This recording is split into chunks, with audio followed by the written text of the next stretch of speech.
Ну, რა თქმა უნდა, ეძახდა რადიკალებს, ქუჩის ოპოზიციას, აი ამ ეროვნული მოძრაობის ლიდერებს და იქ მარტო ზვიად გამსახურდიან მერაბ კოსტავა არ ყოფილა, რა თქმა უნდა, იყო გია ჭანტურია, იყო ირაკლი წერეთელი და აი ამ ხალხის თქვათ ასეთ პროტესტს აბრალებდნენ, რა თქმა უნდა, აი ამ ოპოზიციის, როგორც თვითონ იძახდნენ, რადიკალების გავლენას და სხვათა შორის ძალიან საინტერესოა, რომ სულ იბეჭდებოდა გაზეთებში ასეთი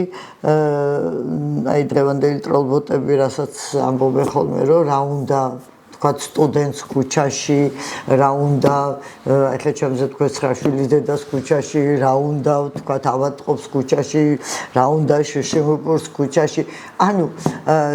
როდესაც საბჭოთა ახალგაზრდობა უნდა ისხდეს მერხებზე და წიგნებს უნდა უჯდეს, ამ დროს ისინი გამოყვანილები იყვნენ როგორც თავგზავნეულები, ასე ვთქვათ, აი ამ რადიკალების მიერ და შემდეგ უკვე როდესაც ძალიან დაიძაბა სიტუაცია, რომ მიხვდნენ, რომ ეს არ მიდიოდა არანაირად დასრულებისაკენ, მაშინ, ნუ ყველა მიცის ახლა 9 აპრილს რაც მოხდა, შემოიყვანეს ჯარი და ეს ჯარი გაუსწორდა ამ დილის 4 საათისთვის, მანამდე კათოლიკოს პატრიარქმა მიმართა მომიტინგეებს, რომ დაშლიყვნენ, მაგრამ მომიტინგეებმა ერთხმად უთხრეს, რომ არა და იქ იყო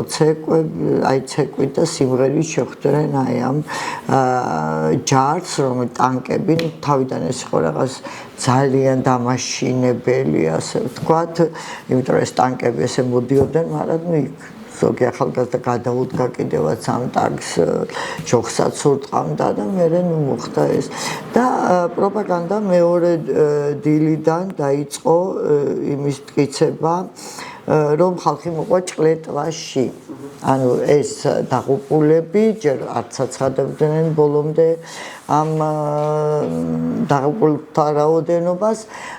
და თავიდან ხალხი მოყვა ჭყლეტვაში.